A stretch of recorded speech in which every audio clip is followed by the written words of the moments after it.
Après les îles, cap sur Paris et vous allez voir que le Fénois s'invite désormais au cœur de la capitale française d'une manière plutôt spectaculaire.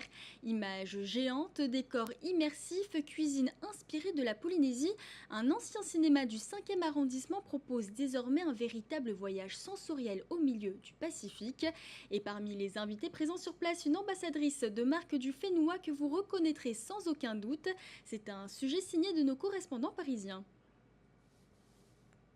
D'un côté, les cultivateurs de l'autre. Le côté immersif est vraiment top, avec les images qui accompagnent, les bruitages de la nature.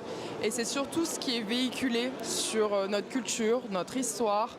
Il y a une certaine transmission, parce que du coup les gens découvrent aussi que nous sommes issus des navigateurs. La Polynésie est de nouveau sur le devant de la scène, et en plus avec ce genre d'événement au cœur de Paris, je trouve ça très intéressant pour les personnes qui ont envie de voyager juste le temps d'un repas ou même d'avoir un avant-goût d'une escapade en Polynésie française. Et avant cette escapade en Polynésie française, il faut vivre l'expérience Reva Tahiti, un repas hors du commun où s'entrelacent narration, images et gastronomie, dans une véritable odyssée sensorielle qui peut s'avérer pleine de surprises. Dans les assiettes, on voyage à travers les différents produits du Fénois et bien évidemment, il y a l'incontournable poisson cru à la tahitienne. Et le granité de coco et vanille.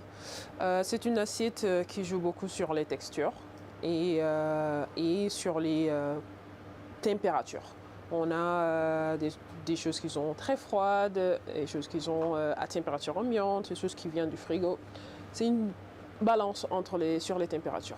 9 services au menu, 9 plats où l'on découvre le taro, la vanille, et les convives dégustent ce menu immergé dans des images exclusives présentant les 5 archipels, le tout raconté par Terry Taputu, qui n'a pas pu cacher son émotion.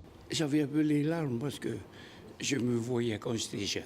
Et quand j'ai vu ça, pendant que j'avais les larmes, j'ai dit, je me voyais à ces moments-là. À l'origine de ce voyage gastronomique onirique, Ramzi Saadé. Je voulais un endroit de rêve où moi j'ai jamais pu y aller. Et j'ai 2 salariés polynésiens qui me parlent tout le temps de la Polynésie. Et c'est un endroit qui me fait rêver, c'est une culture qui m'épate.